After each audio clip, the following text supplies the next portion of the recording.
Hey, and welcome to Unit 3, Module 13. We're going to talk about the brain's hemispheres today, how they are organized, and we're going to talk a little bit about the biology of our stream of consciousness. Here are your learning objectives, and here are your vocab. So, our brain is divided into two hemispheres. Now, don't be confused. You have one brain. Sometimes people say, we have two brains, right? Two hemispheres. Well, no, you definitely need both because each has different things and they communicate with each other. They work together. So when we say lateralization, we're just talking about that fact that there are two hemispheres that serve different functions. Okay, and the corpus callosum is the part of the brain. It's this thick nerve fibers that connect the two hemispheres. And you can see that in that top right photo there. So also how the brain works in relation to the two hemispheres. If you look at this photo about our visual field, you can see that our information is crossed over, and that's not related to the corpus callosum there. It's just that what we see out of our left eye goes to our right hemisphere, and what goes in through our right eye is going back to the left hemisphere. When I move my left hand, that's my right hemisphere controlling it. When I move my right hand, that's my left hemisphere controlling it.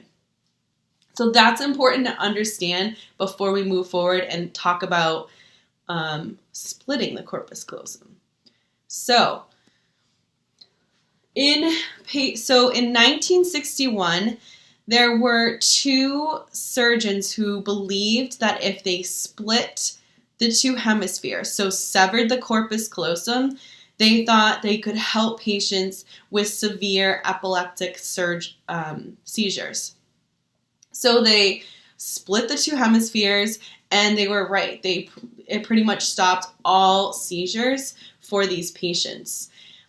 We do not really have to do this today because of the advance in medication. However, these patients have really taught us something about how the two hemispheres work, because now they have localized information where they can't communicate with each other. So these are called split brain patients. And Michael Gazzaniga, who had studied this in various animals, he also researched the impact on the split brain human. And one of his studies, which I'm referring to as the heart study, he had them look at different things. So remember this, where they're seeing something on the left eye, it's going to the right brain, right hemisphere. But now they can't communicate to the left. So the person would look at the dot in the middle, and then a word would get flashed. So this is the word heart. So the HE getting flashed, see how that's going to go through the left eye, but it's going to go to the right hemisphere. And the word art, is going to go from the right eye to the left hemisphere. So when they flash the word and they ask the person, what word did you see? The person responds, not that they saw the word heart, but the word art. And the reason why they respond vocally that way is because the information went from right eye to left hemisphere, and the left hemisphere is where we have our speech production.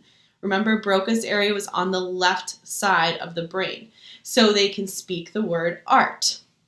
And then if the patient was asked to point with their left hand, so this is information coming from the right eye, they were asked to point. So they were given the option of the two words. They would point to the word he. That is just crazy. Is that not insane? So it's fascinating how I want to talk about the difference in the two hemispheres, but I really want to caution you that you are not right-brained or left-brained, or let's take this quiz to find out which brain you are. Like, no, that's really not a thing. That's a misconception. We all use both hemispheres. There are different functions within those parts of the brain, so those hemispheres. However, they really do communicate and work together. If you kind of think of it as like an open office space building where everyone kind of has their task as an employee in this company, but they need to work together for things to function properly. So kind of take this all with that. We know that's where speaking is, but if you look over on the right hand side, and it says it helps us modulate our speech to make meaning clearer. So it has the function to help us use clarifying words, like I'm trying to do right now, so that what we're saying makes more sense. So you see how those kind of need each other to work. Reading seems to be predominantly left hemisphere, writing, speaking, and math. And then the right hemisphere is stronger with perceptual tasks, and it excels at making inferences. So for example, like the right hemisphere, when if in a split brain patient, if they see something, right, the right hemisphere cannot explain what they saw because the right hemisphere doesn't have speech production. The right hemisphere will kind of they'll make something up. Let's see, it also helps orchestrate our sense of self or self-awareness. So we have learned through people that have right hemisphere damage that they sometimes become unaware that they can't use their left hand or something because of the damage that happened in the right hemisphere. So remember, they're switched. So there's some lack of self-awareness if the right hemisphere is damaged with oneself. Okay, next, consciousness. So this is just our awareness of ourselves, of our environment, and we're going to be talking about in a future unit about how much we can really focus on at one time, because our brains are doing so much all the time, but we cannot multitask. We think that we can, but we can't. We're a little overconfident in that. We can focus on one thing pretty clearly. So evolutionary psychologists have offered the reason for conscious awareness is the fact that it must be a reproductive advantage. And they point out that it helps us to act in thinking about long-term interests. So like thinking ahead to a cold winter and what we need to do for that. Or it helps us understand how others are feeling. Like, that guy's really angry. I'm going to run away. So that was kind of the evolutionary psych perspective of why it evolved to be. We're still learning so much about consciousness. There's a quote that says, "The mind is what the brain does," but how does it do what it does? So that's what we're still investigating. We do not have conscious robots yet because we're just not there yet. We don't know how that all works. So that's where cognitive neuroscientists come in. So a cognitive neuroscientist studies the brain activity that's linked with the way that we think. So a lot of times what they use to do this is an fMRI, like we talked about in a previous module. So a functioning MRI, so that you cannot just see the soft tissue of the brain, but also the blood flow to look for what parts of the brain are active. So they use this and they can tell so many things. They did a study with they had people think about 10 different items, but all the items were really similar, like a hammer or a drill, things like that. And they were able to detect which of those 10 items the person was thinking about. Even though they're like a hammer and a drill, for example, those were two of the items, they're so similar, but they were able to tell the difference just by looking at the fMRI.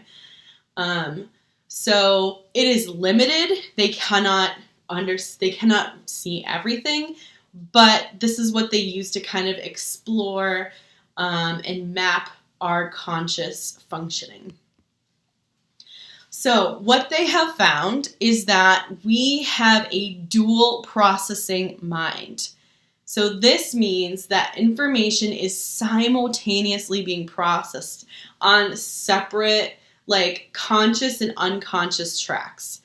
So if you look over on the right-hand side of this slide, they're talking about a high road and low road. So sometimes this dual processing, which this concept comes up in the future several times, but if you look at this image, the high and low road are the two different functionings. So remember, the thalamus, all sensory info goes through the thalamus. So, right, information comes up our spinal cord, it goes to the thalamus, and in the low road, it goes straight to the amygdala in the limbic system and says, there's a bear, like run or be scared. And in the high road, so in this dual processing, it's going to the cortex, so that higher level, right? The high road, and it's thinking about it and then deciding to be afraid or not, right? Sending a message along. So these happen simultaneously at the same time. If you look down here at system 1 and system 2, so they talk a lot about how our brains tend to be 95% of the time, our brains are in this intuitive, instinctual, like automatic track. That's 95% of the time. So if we're going back to our other map, it's more like the low road. We are there 95% of the time. Okay, we are doing things, but we're not putting that conscious attention and effort into it. So 5% of the time, and I really hope that right now is part of that 5% for you, 5% of the time we are taking effort, we're going slow with the processing, we are thinking through it logically, and at any point in that 95% of the day where we're on that unconscious fast track, our higher level track here, our cortex, can interrupt and say, hey, wait a minute, let me focus on that. So if you kind of think about something that you're not really paying attention to and doing, and then something unusual happens, and maybe then, what are our takeaways? So remember, there are two hemispheres that look exactly the same, however they serve different functions, but they work together. There is overlap here. Cognitive neuroscientists are able to identify what we are thinking just by looking at our brain in fMRI to a limited extent. We use split brain patients, we use stroke patients, and other patients who have suffered brain trauma in the brain to teach us about the brain, and as well as other animals and people without any damage. We also look at their brains as well. We mostly, as human beings, function on this autopilot, this unconscious track where we can have conscious override. But we do have a dual track mind, meaning both are happening simultaneously, and our conscious focus is very limited. And we'll talk about that more in states of consciousness.